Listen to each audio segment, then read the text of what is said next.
BSc part third year. हमने पिछली class में स्वतः विखंडन को स्टडी किया था। स्वतः विखंडन के बाद अगला टॉपिक हम पढ़ने जा रहे हैं विभव रोधिका। तो हमने देखा था कि स्वतः विखंडन में एक विभव रोधिका का योगदान होता है। तो उपरोक्त जो विसंगति है विभव रोधिका की, उसको दूर करने के लिए क्वांटम यांत्रिकी के सुरंगन प्रभाव का उपयोग किया जाता है। तो जैसे विभव रोधिका आ जाती है, तो विभव रोधिका की सिचुएशन में जो है किस प्रकार से चालन हो, तो उसके लिए क्वांटम यांत्रिकी के द्वारा एक प्रभाव बताया जाता है, सुरंगन प्रभाव। तो सुरंगन प्रभाव की यहाँ हम जो है व्याख्या करते हैं। नाभिकीय विभव में उपस्थित समस्त ऊर्जाओं में कूलाम ऊर्जा का घटक विखंडन को अवरोधित करता है। यानी कि यहाँ अवरोधन के रूप में कौन सी ऊर्जा होती है? कूलाम ऊर्जा। जो कूलाम ऊर्जा का घटक है वो विखंडन को क्या करता है? बाधित करता है, अवरोधित करता है। इस कारण जो है ऊर्जा का प्रवाह नहीं हो पाता।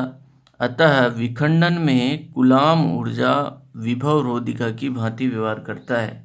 तो जैसा कि हम कह रहे थे कि विखंडन, जो स्वतः विखंडन होता है, उसमें जो है कूलाम ऊर्जा का जो पद होता है वो किसकी भांति व्यवहार करता है?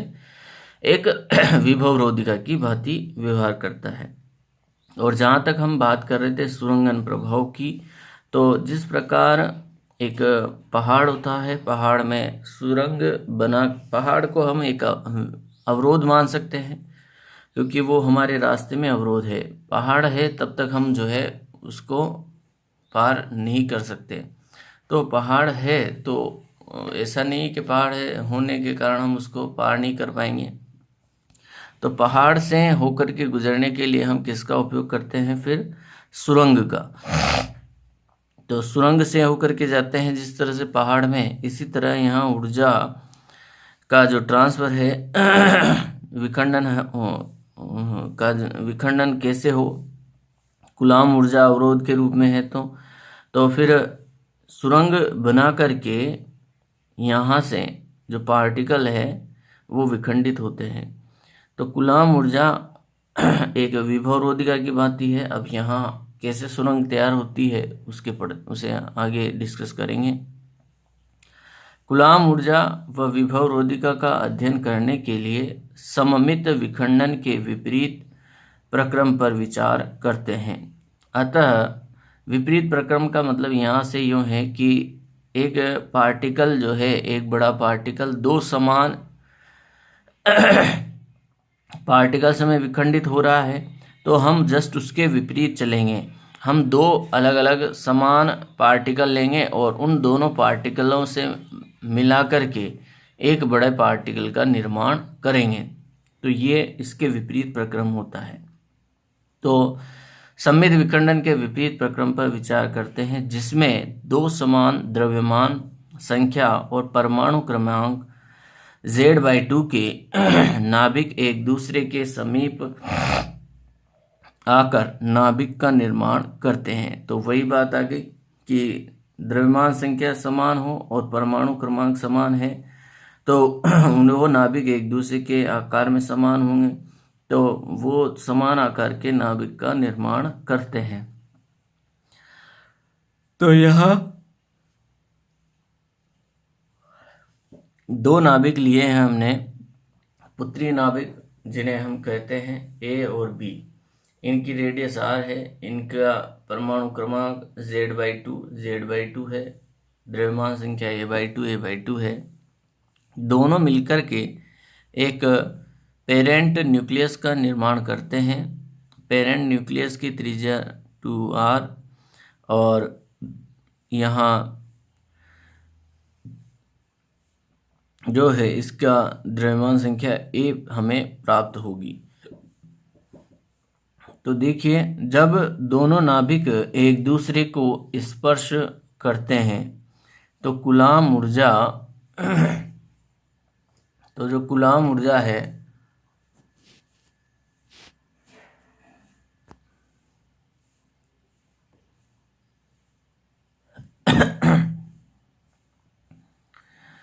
स्पर्श करते हैं तो कूलाम ऊर्जा EC बराबर हम जानते हैं कि K Q1 Q2 upon R के रूप में ऊर्जा का पद होता है।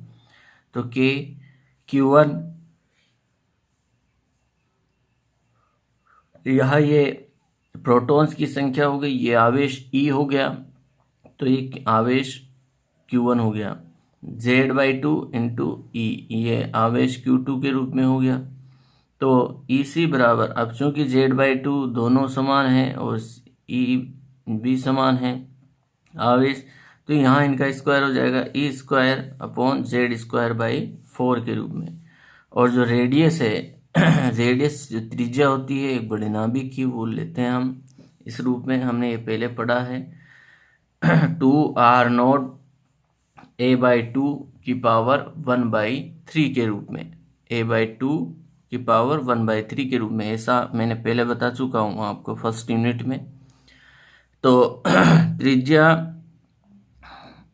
की वैल्यू रखते हैं यहाँ 2r0 1/2 की पावर 1/3 a की पावर 1/3, ठीक है। इस तरह से यहाँ हमने इसकी वैल्यू रखी। तो जब हम इसका कैलकुलेशन करते हैं तो ये वैल्यू आपके निकल करके आती है 0.156 Z² अपॉन a की पावर 1/3 मेगा इलेक्ट्रॉन वोल्ट के रूप में। ये हो गया आपके इक्वेशन नंबर 5। तो इक्वेशन नंबर 5 कूलाम अवरोधी ऊर्जा को दर्शाती है। ये आपके कूलाम अवरोधी ऊर्जा कहलाती है।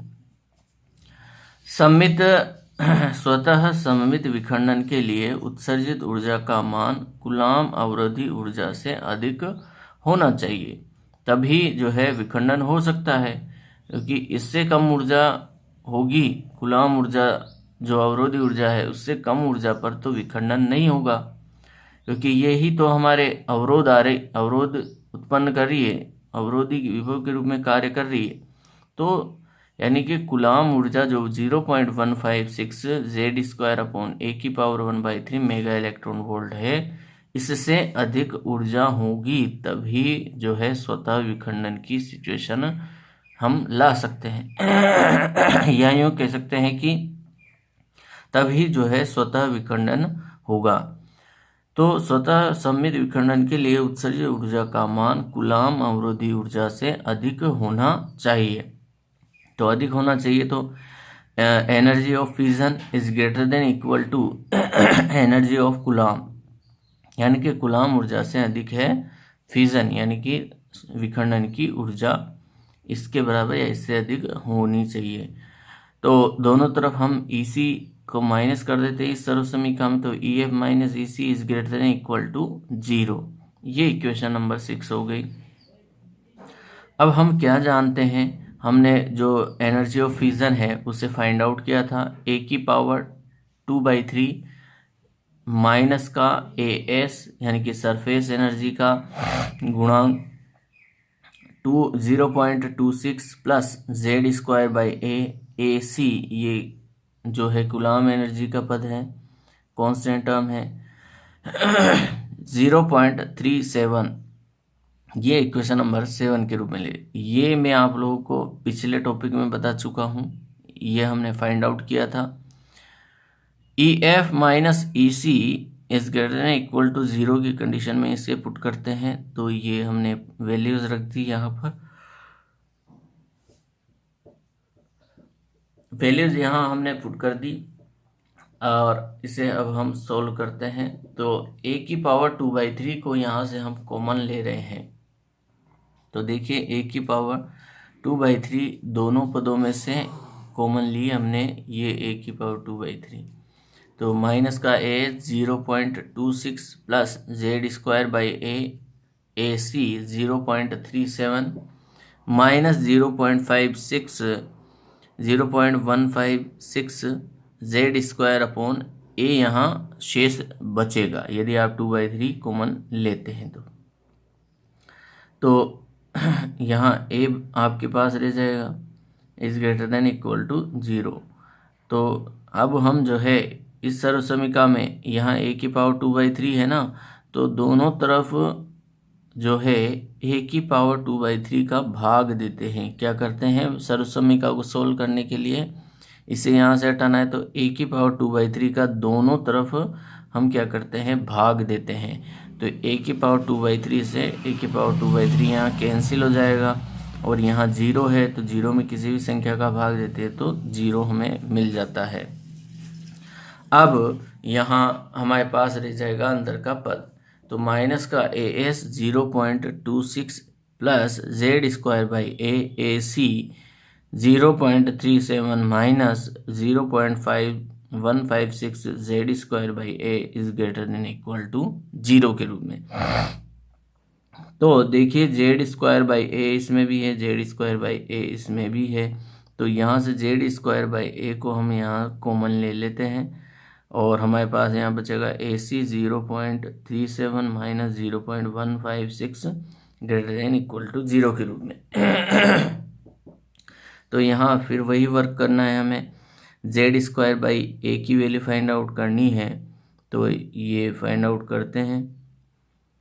तो इसके लिए सबसे पहले हमें दोनों तरफ यहाँ से AS 0.26 को हटाना है, तो मैं इस सर्व समीकरण में दोनों ओर इस तरफ भी और इस तरफ भी प्लस का क्या करूँगा, प्लस AS 0.26 को दोनों तरफ क्या करूँगा, दोनों ओर जोड़ने पर क्या करेंगे, दोनों तरफ जोड़ेंगे। तो दोनों तरफ जोड़ने से क्या होगा, ये माइनस का है ये प्लस का है, ये तो यहाँ कैंसिल हो जाएगा, और इधर की तरफ क्या बन जाएगा आपके पास AS 0.26, यानी कि यहाँ से ये पद हट जाएगा। तो दोनों तरफ जोड़ने पर हमें जो वैल्यू मिलेगी Z²/A is greater than equal to AS 0.26, ठीक है। और ये जो पद बचा इसका क्या करेंगे, दोनों तरफ क्या करेंगे, हम भाग देंगे। तो भाग देने से क्या होगा कि इस तरफ तो ये पद क्या हो जाएगा, कैंसिल आउट हो जाएगा, और इधर क्या होगा, ये पद इसके बटे में आ जाता है। तो ये तरीका होता है सर्व समीकरण को सोल्व करने का। ऐसा नहीं कि ये इधर जैसे हम बराबर में सोल्व करते हैं कि ये इधर से इसके बटे में चल गया, ऐसा नहीं है। सर्व समीकरण को तरीके से सोल्व किया जाता है। तो यहाँ हमने क्या किया, इस पूरे भाग का इधर भी भाग दिया, इधर भी भाग दिया, तो इस तरह से होता है सर्व समीकरण में। तो Z²/A is greater than equal to AS 0.26 divide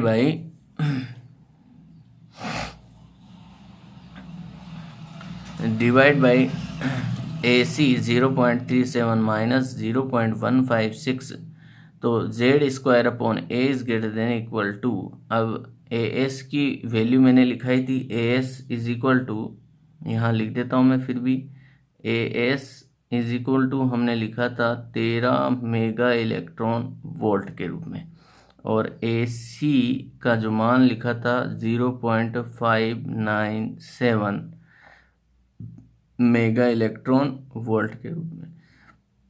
तो ये मेगा इलेक्ट्रॉन वोल्ट में ही चल रही है। इन वैल्यूज़ को यहाँ हमने रखा, ठीक है। तो अब इनको कैलकुलेट कर लेते हैं। तो यहाँ इनको जब हम कैलकुलेट करते हैं पूरे पद को, तो Z²/A का मान आता है, Z²/A is greater than equal to क्या होगा, 53, यानी कि 53 से अधिक होना चाहिए ये। उपरोक्त समीकरण प्रायोगिक मानों के क्या प्राप्त होती है, तुल्य प्राप्त होती है, तथा सममित विखंडन की आवश्यक शर्त कहलाती है। यानी कि यदि आपको सममित स्वतः विखंडन करना है तो कम से कम Z²/A का मान किसके बराबर होना चाहिए, 53 मेगा इलेक्ट्रॉन वोल्ट के बराबर होना चाहिए, या 53 के बराबर होना चाहिए इनका अनुपात। इनका जो अनुपात है वो 53 के बराबर होना चाहिए या इससे अधिक होना चाहिए, तब भी जाकर के आप सममित विखंडन कर सकते हैं। तब आपके विभव रोधिका का कोई अड़चन नहीं होगा।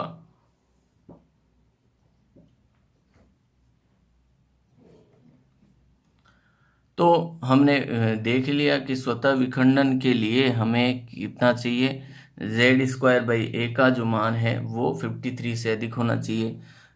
इससे पहले हमने जो z² का जो मान फाइंड आउट किया था वो था कितना, 15।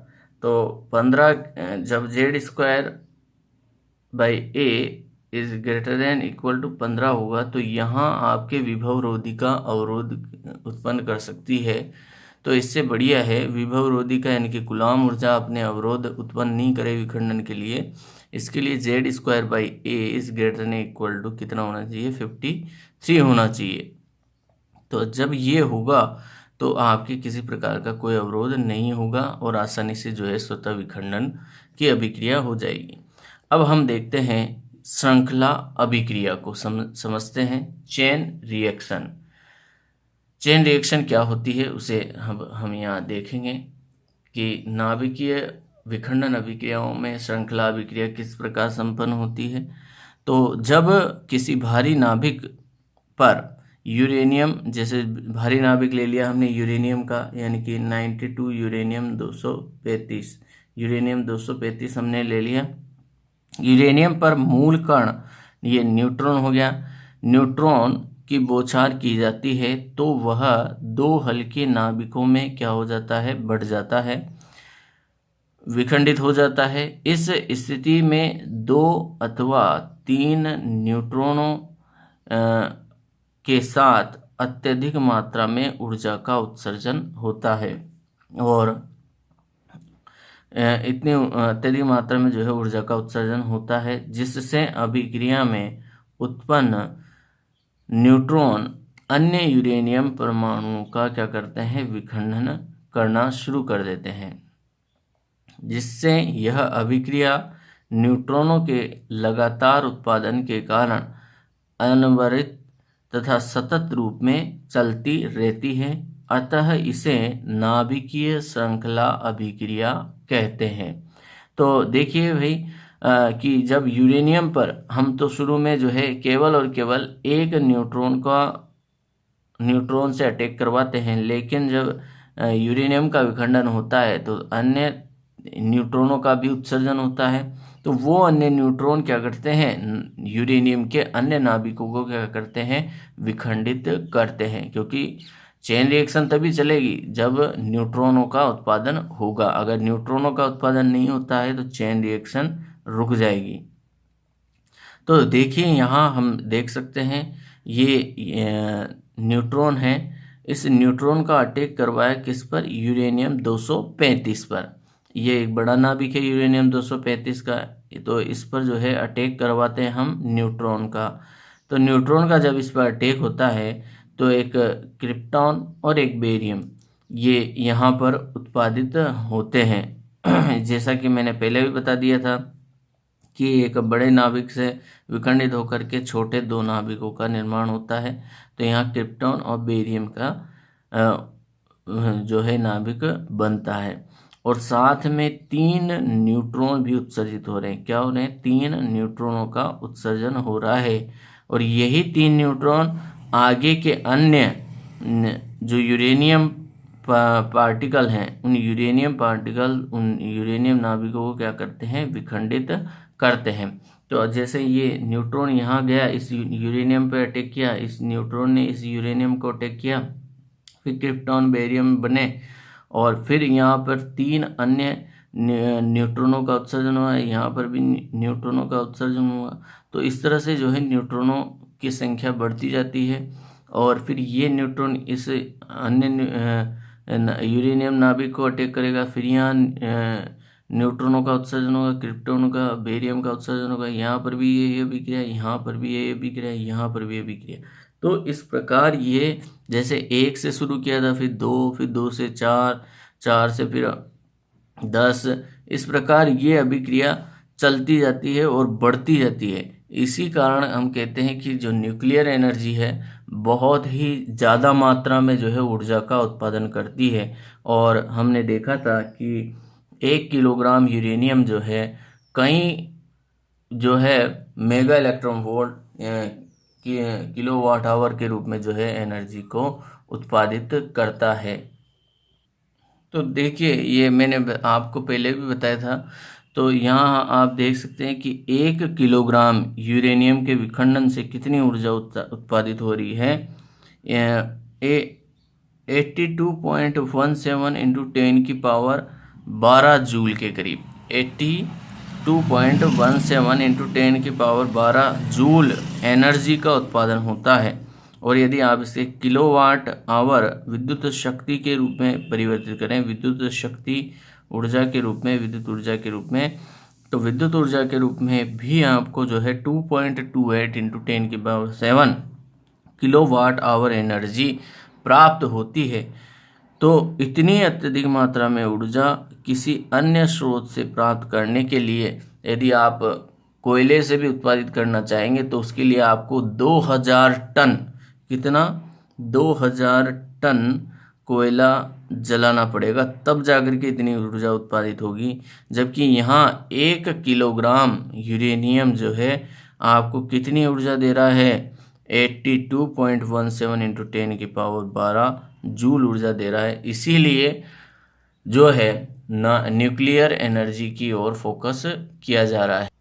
तो इस प्रकार से जो है न्यूक्लियर एनर्जी में जो है न्यूट्रॉन उत्पन्न होते रहते हैं और आगे इस अभिक्रिया इस प्रकार से चेन के रूप में चलती है। इसीलिए इसे नाभिकीय श्रृंखला अभिक्रिया कहते हैं। आप कहीं पे भी पढ़ेंगे तो यही पढ़ते हैं, नाभिकीय श्रृंखला।